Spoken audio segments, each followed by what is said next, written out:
Hi, I'm retired NYPD Detective Vic Ferrari, and welcome to NYPD Through the Looking Glass, where you'll get unique insight into the New York City Police Department. Before we get started, I encourage you to check out my Amazon author page, where you can find my series of behind-the-scenes NYPD books for $10 paperback or $2.99 ebook download. Christmas is coming. They'll be shipped to you in time for Christmas, including my new book, NYPD Laughing in the Line of Duty. I hope everyone enjoyed yesterday's bonus special where I talked a little bit about my childhood and growing up in the Bronx for my book, Confessions of a Catholic High School Graduate. Today I'm going to tell some stories and how to protect your car. There's an entire chapter in my book, Grand Theft Auto, the NYPD's Auto Crime Division. And I'm going to talk about how to protect your car from car thieves, and now how not to get screwed or taken when you're buying a secondhand car or used car and you don't buy a lemon or a car that's got a lot of problems with it. So car thieves steal vehicles for a variety of reasons. The number one reason is for parts. I mean, people steal them to ship them out of the country. They steal cars to change the VIN numbers for resale. We'll get to that later. But for the most part, it's parts. And if you live in a major U.S. city or anywhere in the world, if the more populated area, the more vehicles, the more accidents you're going to have. The more accidents you're going to have, there's more of a need for parts. And a lot of body shops and junkyards, if they buy the parts from the manufacturer, cost them money. But if they buy parts on the sly from thieves, cost them a lot less. So let's say, for argument's sake, you get into a car accident. You take a front-end hit, and you're going to need a radiator, a hood, and a couple of fenders. You're going to call your insurance company. You're going to file a claim. Your insurance company is going to say, okay, great.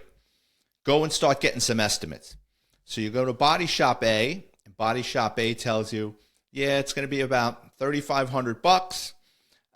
Your deductible is $1,000, and I'll have the car back to you in 2 weeks. All right. Well, let me get another estimate. You go to Body Shop B, Fast Eddie. Fast Eddie tells you, yeah, I could have the car back to you in 3 days, and don't worry about the deductible. Well, I'm going to go to Body Shop B, Fast Eddie. Well, what you don't know is Fast Eddie's going to make a call, and he's going to call one of his guys. They're going to go out and steal a car just like yours, and maybe you even tell them the color so he doesn't have to paint the parts. They'll have those parts to him the following night, the next day. He slaps them on. Hey, come by and pick up your car. Now, you don't realize you're driving around with stolen parts on your car, but that happens all the time, and it used to happen especially a lot in New York City. So in the old days, cars would get stolen, and they would go into these body shops or junkyards, and they would just disassemble them right there, you know, what you would call a chop shop. Well, in the early 90s, technology caught up with these guys because what happened was GPS systems, the LoJack device, we started getting search warrants. So these cars would get stolen. We would get a ping. We would track these devices to body shops and junkyards, and we would lock them up. Well, they didn't want that anymore. They didn't want us coming in and raid their places, but they still wanted the parts. So what a lot of these guys would do is, my chair is sinking, it's broke, so it's not like an optical illusion. I was sitting up here, and now I'm down here, but I got to get a new chair. But anyway, so nowadays, when cars are stolen, the parts just don't go directly to the junkyard or chop shop. What happens is, these thieves will steal the car, and they know they're on the clock. They'll drive it to a wooded area, right off the side of a highway or a park, and they'll strip it right there, take the parts off it before the owner even realizes it's missing, and then files a police report, which will activate the tracking device. Sometimes you'll see, like in major U.S. cities, you'll see cars parked in the street missing its rims. It's up on blocks. They're not even taking the cars anymore. They're just taking the parts right off the car. And we had a case in the Bronx. There was this radiator shop / junkyard, and we used to raid them all the time with LoJack hits, and we would get search warrants and lock these people up. Well, they got tired of us running in all the time and recovering stolen vehicles in their place. So what they did was, it was actually pretty interesting. They'd hire thieves.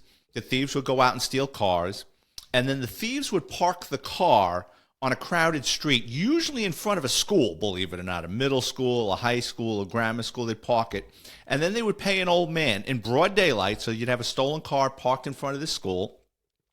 they'd have an old man come over with this little bogus tool set, not a lot of tools, but like a little ratchet set. And throughout the course of the day, the old man would have the hood open, and if you drove by, you just thought that there was this old man working on his car. But what he was doing was he was removing all the bolts from the car and putting them in a bag. And he'd sit there and he'd loosen the bolts on the doors. He'd take all the bolts off the fenders, the hood, the trunk, the deck lid, right?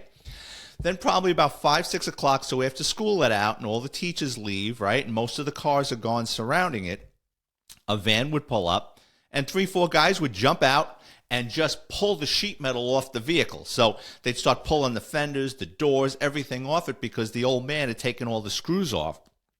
And we were surveilling this place, and then we were watching them, and we would film them do this. But, you know, these guys, I mean, they catch up with technology. They still want the parts, but it's not going to stop them from engaging in criminal activity.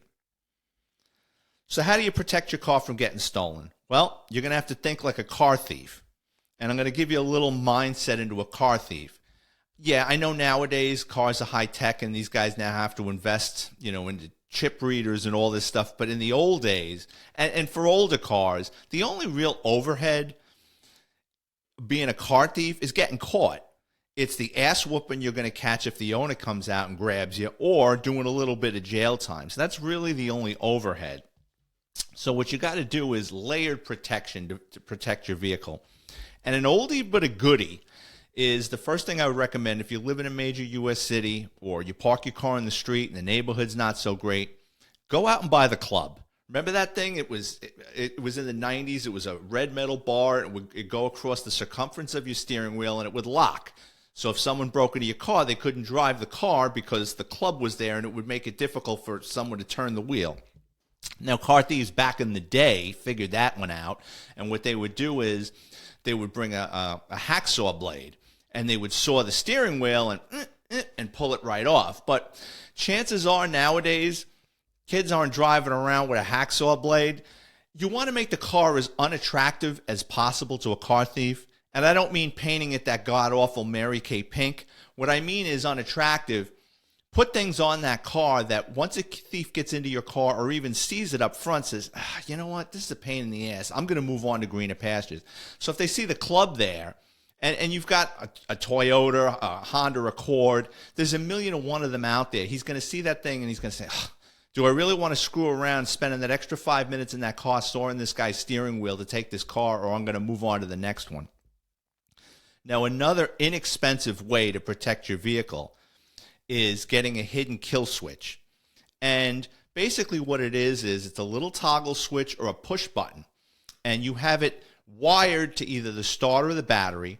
And you have this switch somewhere under the dashboard or under the seat. It's going to be somewhere secreted in your car, only you know where it is. And when you get in the car, before you put the key in the ignition, I'm talking about old school cars now, not everybody has a key fob. Maybe you might be able to get away with it with a key fob, I don't know. But so you get in the car, and then you have to engage that button to start the car because it's breaking the circuit. Again, if a car thief breaks into your car and he starts turning the key and it's not starting, he's going to figure, A, you got a dead battery, or B, there's a hidden kill switch. But he's not going to take the time in the dark, more than likely when they steal cars at night, to start feeling around the entire interior of your car looking for this thing. He's going, oh, crap, I'm jumping out of the car and I'm going to look for someone else's car. And if you're handy, you can do this yourself. You can install a hidden kill switch, or most alarm places or glass places that do the window tinting or specialty shops, they'll usually do it. I mean, I'm dating myself, but back in the day, it was like $100 to get it done. It's the least expensive item. Now, you might want to invest in an alarm. Alarms are great, okay? They make a lot of noise, but if you live, again, in a heavily populated area and cars are racing by it, sometimes the vibration of cars racing by will set off the alarm and piss off your neighbors. But if you've got a good alarm, sometimes that'll deter them too, because, again, they don't want to screw around with that thing going off and someone comes by and gives them a kick in the head. Another way to protect your vehicle from getting stolen is don't valet your car. I know you're going to a wedding, you're all dressed up, you don't want to walk the 3 extra blocks, you want to impress the lady you're with that you're a big shot, and you're going to hand the guy your keys, he's going to hand you a tag. Listen, don't valet park your car, because most valets don't make a lot of money, And there are some valets that are either thieves themselves or they're spotters for car thieves. So you give the guy the keys to your car and you're going to a wedding, right? What does he have? He's got the keys to your car. He's going to fish around through it. Most people leave their license and registration or insurance card in the vehicle, or you're going to have a bill or a receipt or your medication with your address on it. So now, he knows where you live, and if they're savvy enough, they have the time to cut the key for your car or write down the VIN number and come back for your car. And in the old days with the higher end cars like BMW or Mercedes, they used to give you like the owner's manual, but it came in this like black leather binder. It was about this thick and it had all sorts of stuff in it. But guess what? What else was in it? There used to be what's called a valet key that was secreted in there. Most people didn't even know it was there. So in the old days, the valets would rummage through the car, find that valet key, pull it right out of that binder, write down the address, and wait a month or two or weeks or whatever, and then go back and steal the person's car. So do yourself a favor. Don't valet the car. Same goes if you're getting your car serviced, right? And you're going to a mechanic or the dealership. First thing you do is take all your keys off it. Give him the car key or the key fob, but there's no reason for him to have your ring of keys because he knows where you live and he can copy a key, and now you just gave somebody a burglary. Or also when you're bringing your car in for service or whatever, someone else has your car, take the remote control to your house and put it in your pocket, bring a bag with you. Don't leave that thing in there because they can copy the signal. Now, nowadays, a lot of the newer cars have key fobs. Now, a key fob emits a signal, and thieves have figured out how to copy that signal. And they don't have to be standing there while you're activating it. They can figure out by your house. They can drive by your house and steal the signal, and then program it to a device to boost your car.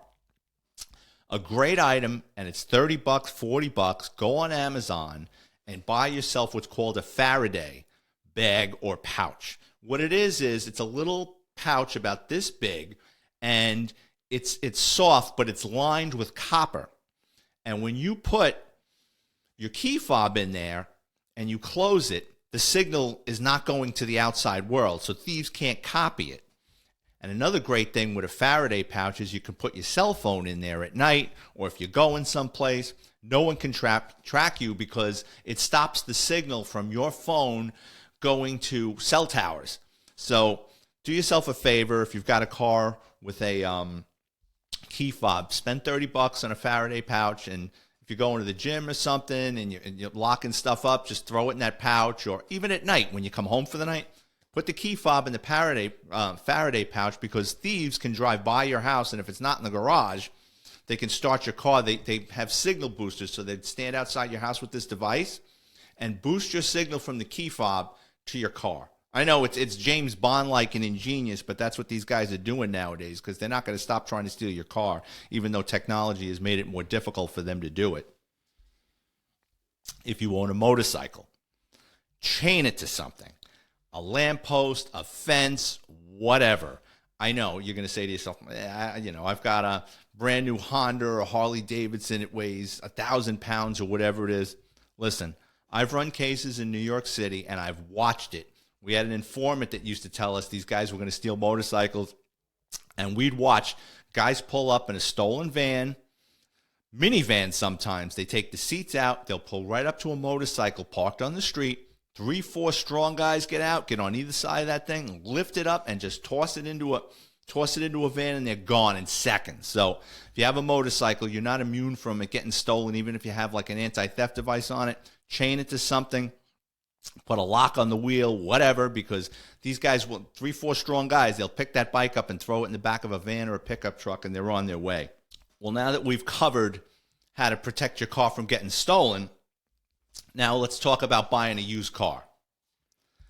Now, first of all, Carfax has been around the last 15, 20 years now. And Carfax does is it gives you a report on your vehicle to find out where it's been, has it been in accidents, et cetera, et cetera. And Carfax is a useful tool, but it's only as good as the information that you can understand reading it. So say you're looking to buy a used car, it's a couple of years old, and you look at the Carfax report, it says no accidents. But you see that the car is only 2 years old and it's been titled in like 4 different states, 4 different states, and the car's only a couple of years old. That, for me, would be a red flag, because a lot of times what guys will do in the auto business is they'll buy a salvage car that was in a wreck, right? And what they do is it's called title washing. So they go to an auction and they buy a wrecked car, and they're going to rebuild it. But they have a salvage title. The state that the car was wrecked in, say like a state like New York, car gets into a heavy-duty accident, it gets sold at auction, it gets issued a salvage title. And that's telling whoever's going to purchase that car, hey, time out, this car has been involved in a serious accident and it's been rebuilt. So what these guys will do is they'll take that title and they'll send it over to New Jersey, and they'll register a title of that car in New Jersey under a fictitious address or a relative's address, and maybe New Jersey doesn't have a salvage program. So now you're taking that salvage New York title, you're bringing it to another state, and they issue a new title, and that state doesn't have a salvage program. So guess what? You got a clean title. So if you see on Carfax of a car that's been titled in multiple states, that could all there's a reason for it. They're title washing it, cloning a lot of times. So we'll back up. No 2 VIN numbers can occupy the same car.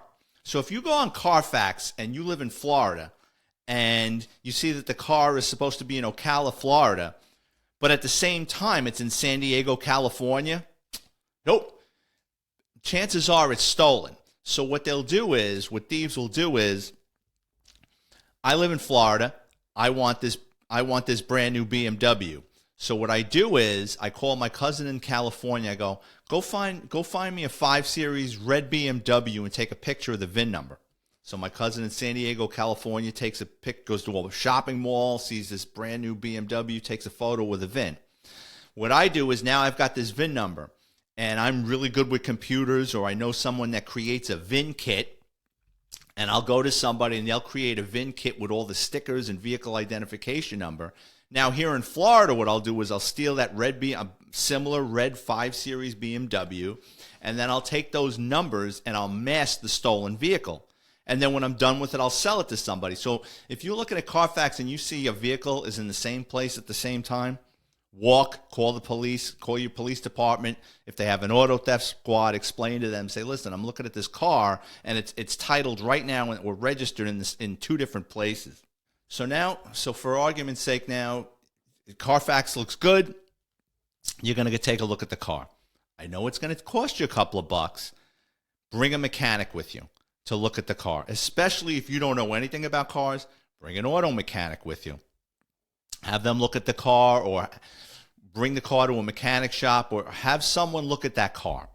If you don't have a mechanic and you're going to look at a car, and this is especially if the car is only a couple of years old, 4 or 5 years old, do your homework. While you're looking at the car, ask the person selling the car, do you mind if I look around and inspect it? Ask to pop the hood.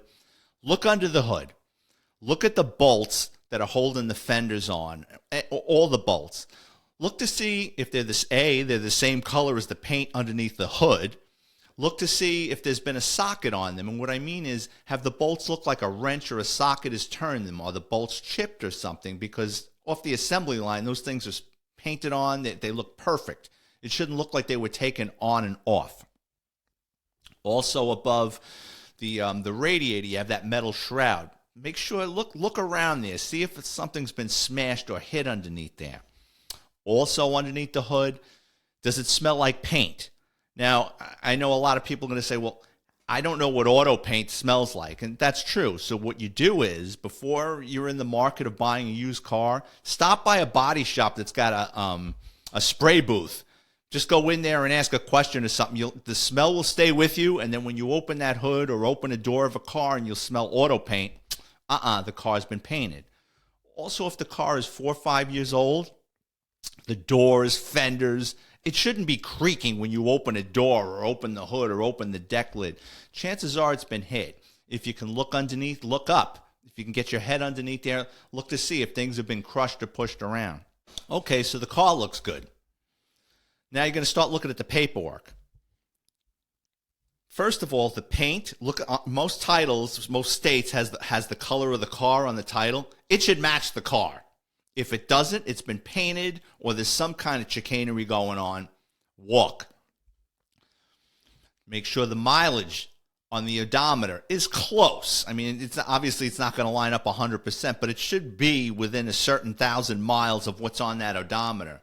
If they're the original owner, it's never, it's never been changed. It's got 30,000 miles and it's 3 years old. Yeah, more than likely it's good. But make sure the odometer mileage is kind of close to what you're looking at in the car. If you're going to buy the car now, right? You're like, you know what? This is the car I want. Make sure the person selling you, this is very important, make sure the person that's selling you that car signs and dates the back of that title. Don't just have them hand you the title and say, okay, thank you, and you walk off with an unsigned title. There's a reason they don't want to sign that title. If, they're telling you that's their car, ask to see their driver's license, and they're going to say, well, why do you want to see my driver's license? Say, I just want to make sure I'm buying the car from the owner of this car. Make sure the last name, even if the last name matches up, fine, but if someone doesn't want to show you their driver's license while you're buying their car, and they don't want to date and sign the back of that title, chances are there's something wrong with it. And it's illegal for you to fill out the back of write in all their information and sign and date the title. There's a reason for it, and it's going to backfire, and you're going to get burned. So very important, make sure they sign the title. So now that I've given you a lot of information to think about how to protect your car and what to look for purchasing a used car, I'm going to tell you an unusual story about a creative car thief con person that was running a scam on people that wanted to buy used vehicles. There's a guy in my office. He was kind of like a lone wolf. He never really had a partner. He was a nice enough guy. It's not that nobody wanted to work with him, but he kind of did his own thing. And one time he was going to arrest this woman, and he asked me to come along with him for the ride. I said, yeah, no problem. And he's filling me in as we're driving to this woman's house. And it was actually a pretty ingenious scam, but like all scams, they run out of runway after a while.